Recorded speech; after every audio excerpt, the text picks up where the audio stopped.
حضرت علی کرم اللہ وجہ الکریم کا اسم گرامی علی، کنیت ابو الحسن اور ابو تراب اور لقب حیدر تھا۔ والد کا نام ابو طالب اور والدہ فاطمہ بنت اسد ہاشم کی پوتی تھی اور حضور صلی اللہ علیہ وسلم کے حقیقی چچا زاد بھائی تھے۔ بعثت نبوی کے وقت آپ رضی اللہ تعالیٰ عنہ کی عمر تقریباً 8 سال کی تھی۔ آپ رضی اللہ عنہ کی خوش نصیبی کے اوائل عمر ہی میں حضور اکرم صلی اللہ علیہ وسلم کی آغوش تربیت میں آ گئے۔ حضور صلی اللہ علیہ وسلم کی تربیت کی وجہ سے روحانیت کے بلند مرتبے پر فائز ہوئے۔ نبی صلی اللہ علیہ وسلم نے اعلانیہ تبلیغ کا آغاز اپنے خاندان سے فرمایا۔ اس مقصد کے لیے پورے خاندان کو دعوت میں بلایا گیا۔ کھانے کے بعد پیغام نبوت پیش کیا اور تعاون طلب فرمایا۔ صرف حضرت علی رضی اللہ عنہ نے آپ صلی اللہ علیہ وسلم کی دعوت پر لبیک کہا اور اس وقت آپ کی عمر 11 سال سے زیادہ نہ تھی، تاہم آپ کے ولولہ اور عزم و استقلال کی گونج دور دور تک سنائی دی۔ کفار مکہ نبی کریم صلی اللہ علیہ وسلم کو دشمنی کے باوجود صادق اور امین کے لقب سے یاد کرتے تھے، بلکہ اپنی امانتیں آپ صلی اللہ علیہ وسلم کے پاس ہی رکھا کرتے تھے۔ حضور نے ہجرت کے لیے حضرت ابو بکر کی رفاقت پسند فرمائی تو قریش کی امانتوں کی حفاظت اور واپسی کا کام حضرت علی کے سپرد کیا گیا۔ آپ کو سرکار انبیاء نے خود اپنے بستر پر سونے کا حکم ارشاد فرمایا، حالانکہ آپ کے مکان کے باہر ننگی تلواروں کا پہرا تھا اور حضور صلی اللہ علیہ وسلم کے بستر پر لیٹنا موت کو دعوت دینے کے مترادف تھا۔ آپ نے فرمان نبوی کے مطابق 3 دن مکہ میں قیام فرمایا، لوگوں کی امانتیں واپس لوٹائیں اور پیدل مدینہ کی طرف روانہ ہو گئے۔ مدینہ منورہ میں جب اسلامی اخوت کا اعلان ہوا تو حضور اکرم صلی اللہ علیہ وسلم نے حضرت علی کو اپنا بھائی قرار دیا اور فرمایا، تم دنیا آخرت میں میرے بھائی ہو۔ ہجرت کے دوسرے سال حضور نے اپنی چہیتی بیٹی حضرت فاطمہ الزہرا کا نکاح حضرت علی سے کر دیا۔ یہ نکاح بھی سادگی کا اعلیٰ نمونہ تھا۔ حضرت علی خود فرماتے ہیں کہ حضور نے مجھے حکم فرمایا، اپنی زرہ بیچ دو اور جو قیمت ملے وہ میرے پاس لاؤ۔ حضرت علی زرہ لے کر چلے۔ حضرت عثمان نے 400 درہم دے کر زرہ اپنے قبضے میں کر لی اور کہا، اب یہ رقم تمہاری اور زرہ میری ہے۔ پھر زرہ حضرت علی کو واپس کرتے ہوئے ارشاد فرمایا کہ اب یہ زرہ میری طرف سے آپ کے لیے ہدیہ ہے۔ حضرت علی نے زرہ اور رقم حضور اکرم صلی اللہ علیہ وسلم کی خدمت میں پیش کر کے واقعہ سنایا تو حضور نے حضرت عثمان کے حق میں دعا فرمائی۔ اسی رقم سے شادی اور ولیمہ کا انتظام کیا گیا۔ کل جہیز 1 چارپائی، 1 مشکیزہ، مٹی کے 2 گھڑے، 1 گدا اور 2 چکیاں تھیں۔ حضور نے خود نکاح پڑھایا اور دعاؤں کے جھرمٹ میں رخصتی عمل میں آئی۔ حضرت علی نے تقریباً تمام غزوات میں حصہ لیا۔ بدر اور احد میں اپنی بہادری کے جوہر دکھائے۔ غزوہ خندق میں عرب کا دیونما پہلوان عمرو بن عبدود ایک دن چند سواروں کو لے کر خندق پھاند آیا اور پکار کر مبارزت طلب کی۔ حضرت علی میدان میں نکلے اور پھر ایک ہی وار میں اس کا کام تمام کر دیا۔ خیبر میں یہود کا سالار مرہب نشہ میں چور جھومتا ہوا آیا۔ آپ نے ایک ہی وار میں اس کا سر دانتوں تک چیر ڈالا۔ فتح مکہ کے موقع پر بھی آپ لشکری اسلام کے ہمراہ تھے۔ معرکہ حنین میں آپ ثابت قدم رہے اور داد شجاعت پائی۔ تبوک کے موقع پر آپ کو نیابت رسول کا شرف حاصل ہوا۔ حضرت علی رضی اللہ عنہ نے حضرت ابو بکر کے عہدے خلافت میں چند ماہ توقف کے بعد باقاعدہ ان کی بیعت کر لی اور ان کے مشیر اور مددگار رہے۔ حضرت عمر کے عہد میں ان کے مشیر اور مجلس شورا کے رکن رہے۔ آپ کے مشورے سے اسلامی کیلنڈر کا اجرا حضرت عمر نے سن ہجری سے کیا۔ حضرت عمر سے اپنی بیٹی ام کلثوم کا نکاح کر کے باہمی محبت و اخوت کا ثبوت پیش فرمایا۔ حضرت عثمان کے بھی مشیر و معاون رہے۔ آپ کو صحابہ ثلاثہ سے اس قدر عقیدت تھی کہ اپنے بیٹوں میں سے ایک کا نام ابو بکر، ایک کا نام عمر اور ایک کا عثمان رکھا۔ حضرت عثمان غنی پر باغیوں کے محاصرے کے دوران اپنے دونوں صاحبزادوں حضرت حسن اور حضرت حسین رضی اللہ عنہ کو ان کے دروازے پر حفاظت کے لیے مامور فرمایا۔ حضرت عثمان کی شہادت کے بعد خلیفہ کے انتخاب کے بغیر چارہ نہ تھا۔ مدینہ منورہ میں باغیوں کا زور تھا اور عجیب افراتفری کا عالم تھا۔ ملکی انتظام و انصرام فوری طور پر سنبھالنے کی ضرورت تھی۔ 3 دن تک منصب خلافت خالی رہا۔ اس وقت اکابر صحابہ میں حضرت علی رضی اللہ عنہ ہی کی ذات ایسی تھی جس پر سب کا اتفاق ہو سکتا تھا۔ چنانچہ مہاجرین و انصار جن میں حضرت طلحہ اور حضرت زبیر بھی شامل تھے حضرت علی کی خدمت میں حاضر ہوئے اور درخواست کی کہ آپ ہی اس طوفان میں امت مسلمہ کی کشتی سنبھال سکتے ہیں، لیکن فتنوں کے اس دور میں آپ بھی بھار خلافت سنبھالنے پر آمادہ نہ ہوئے، اور پھر اہل مدینہ کی پیہم التجاؤں اور امت مسلمہ کے مفاد کی خاطر آپ نے یہ منصب قبول فرما لیا، اور مجمع عام میں مسلمانوں نے آپ کے ہاتھ پر بیعت کی۔ مدینہ منورہ کے اکثر ممتاز صحابہ بھی ان میں شامل تھے۔ چنانچہ آپ رضی اللہ عنہ ذی الحجہ 25 ہجری میں مسند خلافت پر مطمئن ہوئے۔ بیعت خلافت کے بعد آپ رضی اللہ عنہ نے خطبہ ارشاد فرمایا، اللہ بزرگ و برتر نے ہماری رہنمائی کے لیے ایک کتاب نازل کی ہے جس میں خیر و شر کی تفصیل موجود ہے۔ تم پر اللہ تعالیٰ نے جو فرائض عائد کیے ہیں وہ ادا کرو تو تمہیں جنت ملے گی۔ اللہ تعالیٰ نے حرم پاک کو محترم ٹھہرایا ہے۔ مسلمانوں کی جان ہر چیز سے زیادہ قیمتی ہے۔ مسلمان وہ ہے جس کے ہاتھ اور زبان سے مسلمان محفوظ رہیں، سوائے اس کے کہ اس پر کوئی شرعی حد واجب ہو۔ اللہ تعالیٰ کے بندوں سے معاملہ کرتے ہوئے خدا سے ڈرو، اس کی اطاعت کرو، اس کی نافرمانی سے بچو، خیر کو قبول کرو اور شر سے اجتناب کرو۔ حضرت علی نے جس نازک دور میں منصب خلافت سنبھالا اس میں ہر طرف فتنے ہی فتنے سر اٹھا رہے تھے۔ سیاسی نظام درہم برہم ہو چکا تھا، معاشرہ گروہ بندیوں میں مبتلا ہو چکا تھا، صبائی تحریک فتنہ پردازی میں برابر مصروف تھی۔ حضرت علی رضی اللہ عنہ نے اس موقع پر حضرت عثمان کے سب گورنروں کی برطرفی کا حکم دیا اور ان کی جگہ نئے گورنر مقرر فرمائے۔ حالانکہ بعض ارباب رائے نے آپ کو مشورہ دیا کہ حالات پرسکون ہونے تک سابق گورنروں کو کام جاری رکھنے دیا جائے، لیکن آپ نے ان کو فوری علیحدگی ہی کو مناسب سمجھا۔ شام کے علاوہ تمام صوبوں میں حضرت علی کے مقرر کردہ گورنروں نے چارج سنبھال لیا۔ شام میں حضرت معاویہ نے آپ کا حکم ماننے سے انکار کر دیا۔ امیر المومنین نے معاملہ صلح صفائی سے سلجھانا چاہا، لیکن بدقسمتی سے ایسا نہ ہو سکا اور حضرت علی نے شام پر چڑھائی کا ارادہ فرما لیا۔ لیکن ایک اور واقعے نے آپ کی توجہ شام سے ہٹا دی۔ واقعہ یہ ہوا کہ بیعت خلافت کے بعد حضرت علی کے لیے سب سے اہم فریضہ حضرت عثمان کے قاتلوں سے خون عثمان کا قصاص لینا تھا، لیکن باغیوں کے غلبے اور سیاسی عدم استحکام کے پیش نظر ایسا ممکن نہ ہو سکا۔ حضرت علی رضی اللہ عنہ کی جانب سے اس میں دانستہ طور پر کوئی کوتاہی نہیں ہوئی، لیکن اصل قاتلوں کا کھوج لگانا مشکل تھا، کیونکہ کوئی واضح شہادت موجود نہ تھی، نیز وہ گروہ جو خون عثمان کا ذمہ دار تھا اس پر حضرت علی کا کوئی قابو نہ تھا۔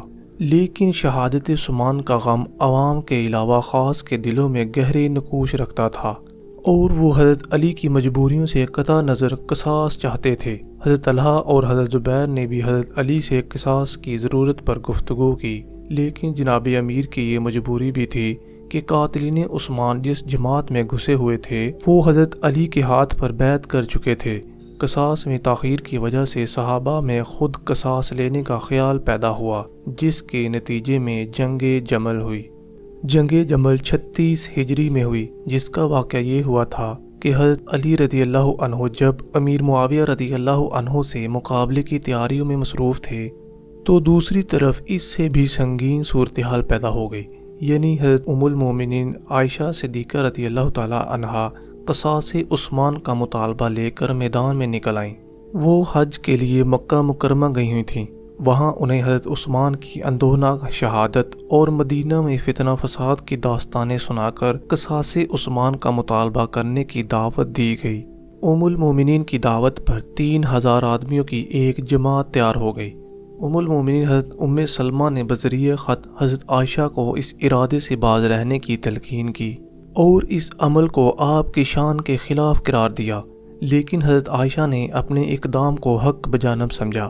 حضرت عائشہ اصلاح احوال اور مطالبہ قصاص کی خاطر مدینہ جانا چاہتی تھیں، لیکن بعض نے شام اور بعض نے بصرہ جانے کا مشورہ دیا۔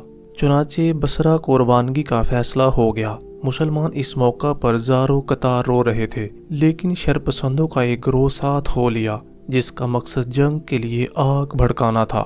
حضرت عائشہ رضی اللہ عنہ نے بصرہ پر چڑھائی کی تو عثمان بن حنیف جو حضرت علی کی جانب سے بصرہ کا حاکم تھا مقابلے پر نکلا، مگر شکست کھائی۔ قاتلین عثمان کی جماعت کے کچھ آدمی پکڑ کر قتل کر دیے گئے۔ اس وجہ سے بصرہ کے لوگوں میں سے بعض حضرت عائشہ کے خلاف ہو گئے۔ ادھر حضرت علی کو بھی حضرت عائشہ کا بصرہ کی جانب روانگی کا علم ہو چکا تھا۔ اگر وہ خاموش رہتے تو نظام خلافت پر اثر پڑتا، اور نکلتے تو ام المومنین کا مقابلہ تھا۔ لہذا چاروں ناچار حضرت علی کو بھی بصرہ جانا پڑا۔ لیکن اہل مدینہ اور اکابر صحابہ اس خانہ جنگی کے خلاف تھے اور اس میں شرکت کو ناپسند کرتے تھے۔ حضرت علی 36 ہجری میں مدینہ سے روانہ ہوئے۔ آپ کے ساتھ 700 آدمی تھے، جن میں زیادہ تر لوگ اہل کوفہ اور اہل بصرہ کے تھے۔ کچھ لوگ سفر میں ساتھ ملتے گئے۔ یہ لشکر جب کوفہ کے قریب پہنچا تو حضرت حسن خود کوفہ پہنچے اور حضرت ابو موسیٰ شعری کو ولایت سے اس لیے معزول کر دیا کہ وہ لوگوں کو غیر جانبدار رہنے کی تلقین کر رہے تھے۔ حضرت حسن نے خود تقریر کر کے اہل کوفہ کو حضرت علی کی امداد پر آمادہ کیا اور تقریباً 10,000 کا لشکر کوفہ سے ساتھ آ ملا۔ حضرت علی رضی اللہ عنہ نے اعلان فرمایا کہ ہمارا مقصد اصلاح ہے اور ہم اتحاد و اتفاق چاہتے ہیں۔ کوفہ کے رؤساء میں سے ایک بزرگ صحابی طیقہ بن عمر کی کوششوں سے حضرت عائشہ اور حضرت علی رضی اللہ عنہ کے درمیان صلح کی گفتگو ہوئی۔ دونوں فریق اصلاح احوال، قصاص عثمان اور اتحاد و اتفاق پر آمادہ ہو گئے، اور فریقین صلح کے بعد اطمینان و سکون کے ساتھ اپنے اپنے لشکروں میں واپس چلے گئے۔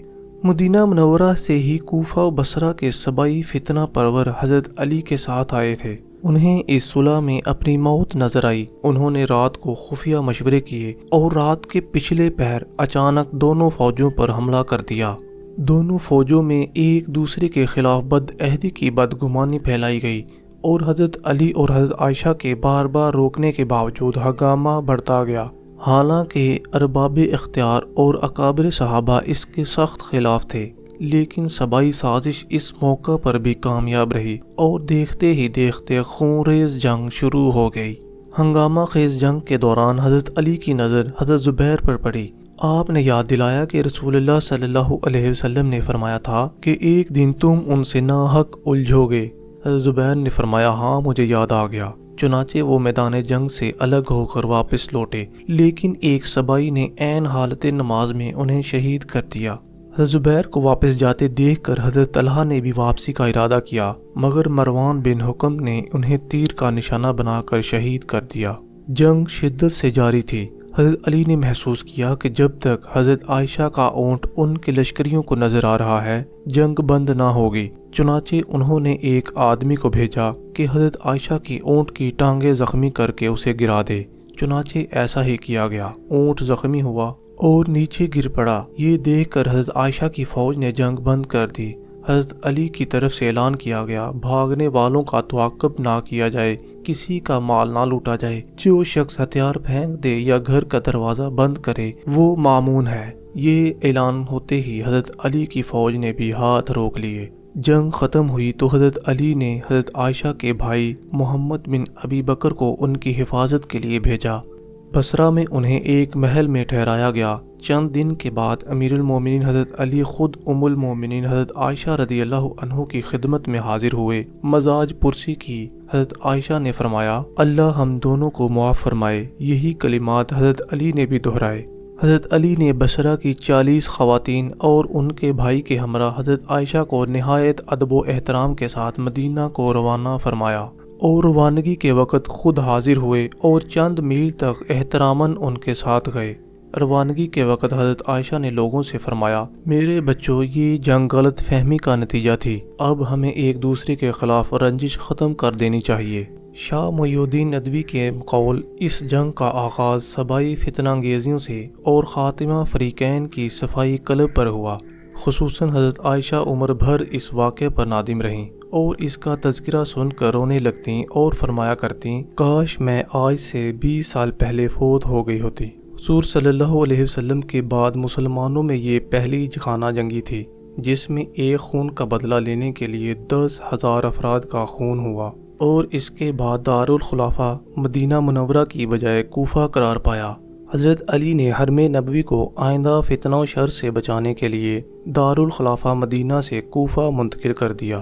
اہل عراق حضرت علی کے زیادہ حامی تھے، لہذا سیاسی حیثیت سے بھی آپ نے کوفہ کو زیادہ اہمیت دی۔ مدینہ منورہ سیاسی ہنگاموں سے تو محفوظ ہو گیا، لیکن اس کی سیاسی اہمیت ختم ہو گئی۔ تشکیل حکومت میں اہل مدینہ کا کردار ختم ہو گیا، نیز حضرت علی مسلمانوں کے حقیقی مرکز سے دور ہو گئے، اور پھر اہلیان کوفہ بھی بے وفا ثابت ہوئے۔ جنگ جمل سے فارغ ہو کر حضرت علی نے حضرت امیر معاویہ رضی اللہ عنہ کو خط لکھا، مہاجرین و انصار نے مجھے اتفاق رائے سے خلیفہ بنایا ہے، لہٰذا تم پر میری بیعت لازم ہے۔ اگر تم میری اطاعت نہ کرو گے تو جنگ یقینی ہے۔ اگر عثمان کے قاتلوں سے انتقام کی آرزو ہے تو پہلے میری اطاعت کرو، اس کے بعد قرآن و سنت کے مطابق فیصلہ کروں گا۔ امیر معاویہ رضی اللہ عنہ نے صاف کہلا بھیجا کہ جب تک قصاص عثمان نہ لیا جائے گا وہ بیعت نہیں کریں گے، اور ساتھ ہی جنگ کی تیاریاں بھی شروع کر دیں، اور حضرت عمرو بن عاص وائی مصر کو بلا کر مشورہ طلب کیا۔ وہ نہایت زیرک اور معاملہ فہم تھے، انہوں نے جنگ سے باز رہنے کا مشورہ دیا، لیکن حضرت امیر معاویہ نے انہیں دنیاوی لالچ دے کر اپنا ہم خیال بنا لیا۔ اہل شام کی رائے عامہ بھی اپنے حق میں ہموار کر لی اور مطالبہ کیا کہ قاتلین عثمان رضی اللہ عنہ کو بنو امیہ کے حوالے کر دیا جائے۔ حضرت علی رضی اللہ عنہ نے فرمایا کہ باقی میرے قبضے میں نہیں، میری حکومت مستحکم ہو جائے تو قصاص لینے کی کوشش کروں گا۔ حضرت علی نے دیکھا کہ خط و کتابت سے بات طے نہیں ہو رہی، تو 25 شوال 37 ہجری کو 80,000 کا لشکر لے کر کوفہ سے شام کی طرف روانہ ہوئے اور مقام تخلیہ میں قیام فرمایا۔ امیر معاویہ کو خبر ہوئی تو وہ 60,000 کا لشکر لے کر مقابلے پر آئے اور دریائے فرات کے کنارے صفین کے میدان میں خیمہ زن ہوئے۔ حضرت علی کی فوج دریا عبور کر کے شامیوں کے مقابلہ آ پہنچی۔ دونوں فوجوں میں امت کے خیرخواہ صحابہ کرام کی کافی تعداد موجود تھی۔ وہ مسلمانوں کی باہمی خون ریزی نہیں چاہتے تھے۔ انہوں نے فریقین کو صلح پر آمادہ کرنے میں 3 ماہ صرف کر دیے۔ دونوں طرف سے سفیروں کی آمد و رفت کا سلسلہ جاری رہا، مگر مصالحت کی تمام کوششیں ناکام ہو گئیں۔ البتہ محرم 37 ہجری تک جنگ ملتوی کر دی گئی۔ اس کے بعد یکم صفر کو جنگ چھڑ گئی۔ ابتدا میں معمولی جھڑپیں ہوتی رہیں۔ 2 ہفتے سے زائد عرصہ کی ہولناک جنگ میں نامور صحابہ جن میں حضرت عمار بن یاسر، عبداللہ بن عمر شامل تھے، جام شہادت نوش فرمایا۔ اس کے بعد شعبان 37 ہجری میں فریقین پوری قوت سے میدان میں اتر آئے اور خون فشاں جنگ کا آغاز ہوا۔ زمین خون مسلم سے سرخ ہو گئی۔ دن رات جنگ قیامت صغریٰ کا منظر پیش کرتی رہی۔ ایک رات شور و غل اور آہ و بقا سے زمین دہل گئی، اسی لیے اس رات کو لیلۃ الحسریر یعنی تھر تھراہٹ کی رات کہا جاتا ہے۔ اگلے دن سورج نکلا تو جنگ میں مزید شدت پیدا ہوئی۔ یوں معلوم ہوتا تھا کہ اسلامی سرحدوں کی حفاظت کے لیے کوئی بھی زندہ نہ بچے گا۔ جنگ میں جب حضرت علی کی فوج کا پلڑا بھاری نظر آنے لگا تو حضرت عمرو بن عاص نے حضرت امیر معاویہ کو مشورہ دیا کہ ہم لوگ قرآن کو حکم بنانے کی دعوت دیں۔ اس کے قبول و انکار پر دونوں صورتوں میں حضرت علی کی فوج میں پھوٹ پڑ جائے گی۔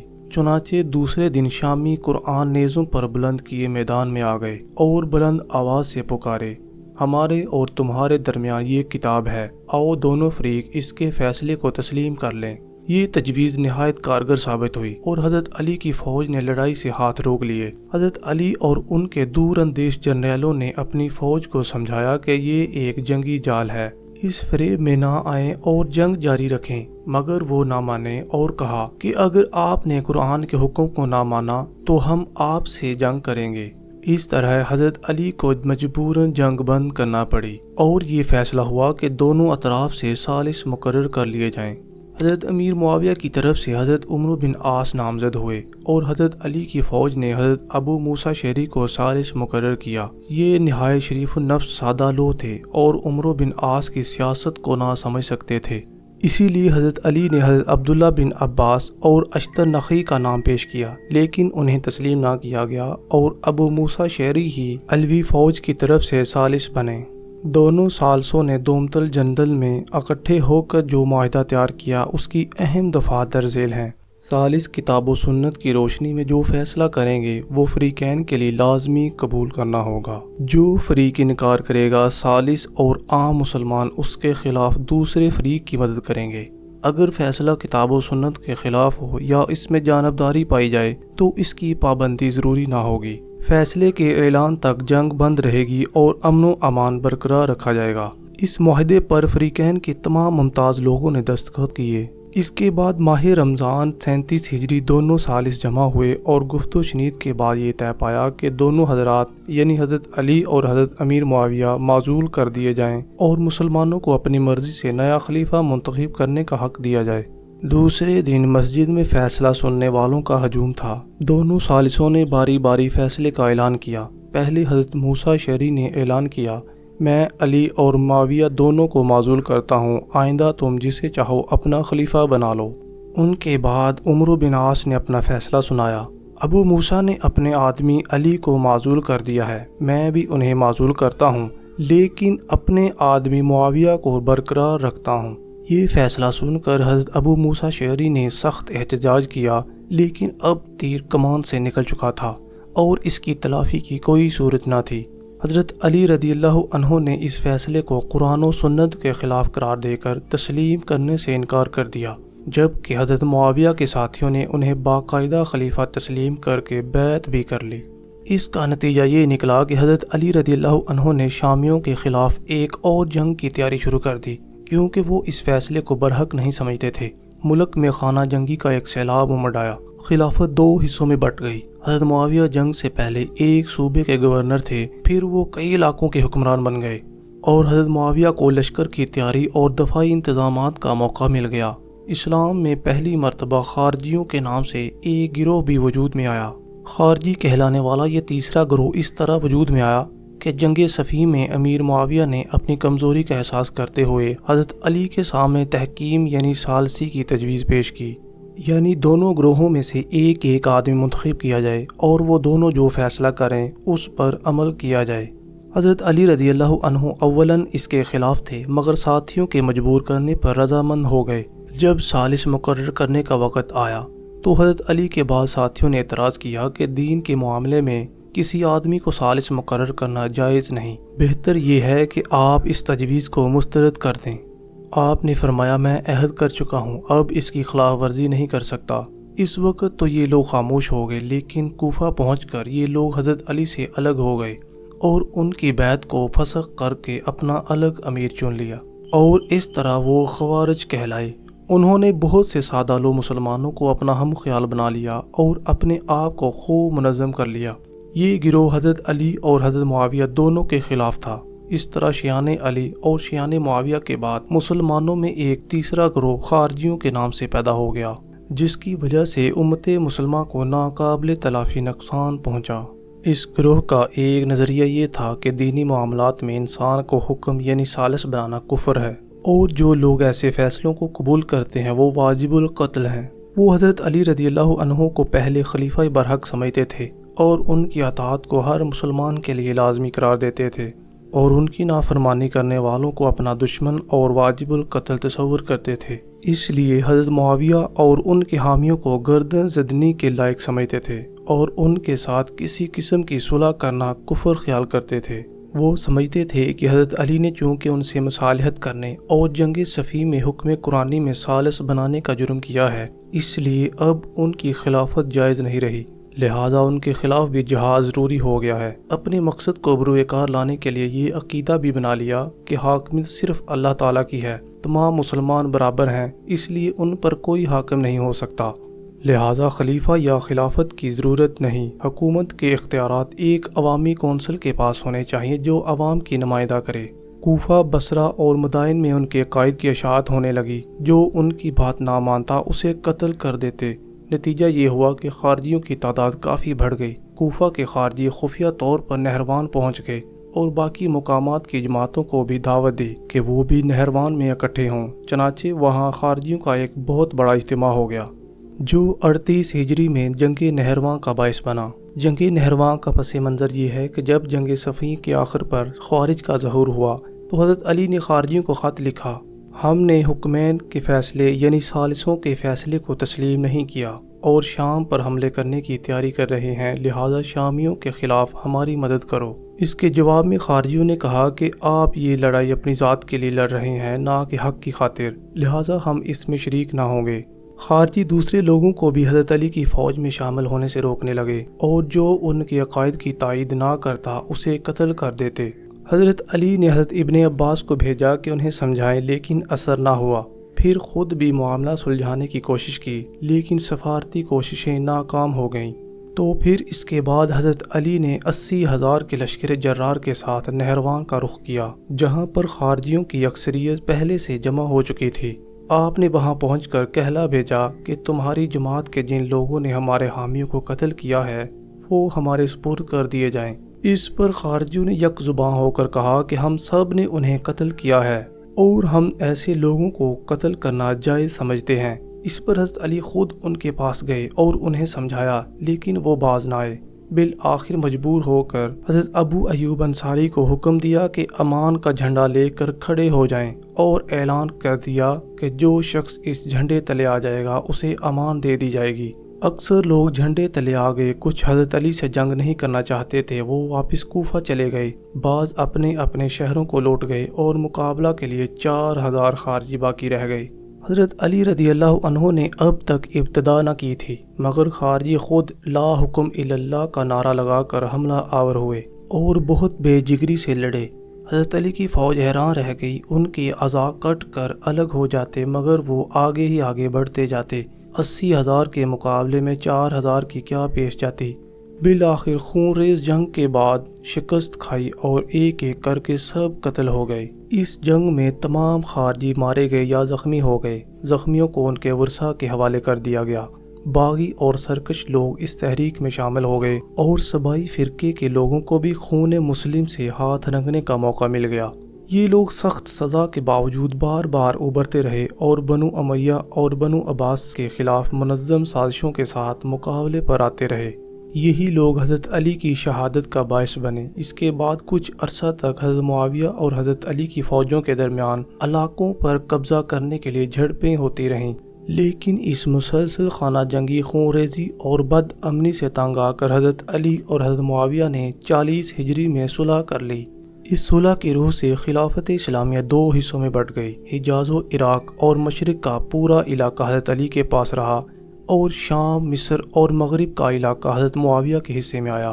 یہاں پر ایک بات کا اضافہ کرنے کی ضرورت ہے کہ صحابہ کرام کے اختلافات کے بارے میں کچھ رائے قائم کرنے سے پہلے یہ یقین کر لینا چاہیے کہ اس میں بے ادبی کا پہلو نہ ہو۔ حضور نبی کریم صلی اللہ تعالیٰ علیہ وسلم نے ارشاد فرمایا، میرے صحابہ ستاروں کی مانند ہیں، تم جس کی پیروی کرو گے ہدایت پاؤ گے۔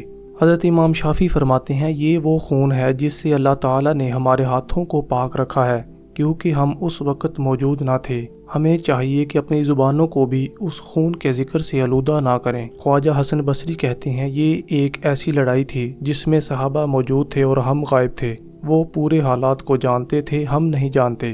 جس معاملے پر تمام صحابہ کا اتفاق ہے، ہم اس میں ان کی پیروی کرتے ہیں، اور جس معاملے میں ان کے درمیان اختلاف ہے اس میں ہم سکوت اختیار کرتے ہیں۔ اسی طرح امام اعظم امام ابو حنیفہ سے کسی نے اختلافات صحابہ کا ذکر کیا تو انہوں نے فرمایا، ان کا معاملہ اللہ کے سپرد ہے، ہم سے قبر میں ان کے بارے میں سوال نہیں کیا جائے گا، ہمیں صرف اپنے اعمال پر نظر رکھنی چاہیے۔ حضرت علی کی شہادت کا واقعہ یہ ہوا تھا کہ خارجی جنگ نہروان کی شکست کے بعد بھی خاموش نہ بیٹھے تھے۔ ان کے 3 جاں بازوں نے فیصلہ کیا کہ ایک دن مقرر کر کے حضرت علی، حضرت معاویہ اور حضرت عمرو بن عاص وائے مصر کو قتل کر دیا جائے۔ چنانچہ تینوں اپنے اپنے سفر پر چل پڑے۔ ابن ملجم نے حضرت علی کو شہید کرنے کا ذمہ لیا۔ تینوں نے تجویز کے مطابق ایک دن فجر کی نماز کے وقت وار کیے۔ حضرت امیر معاویہ پر وار اوچھا پڑا اور وہ بچ گئے۔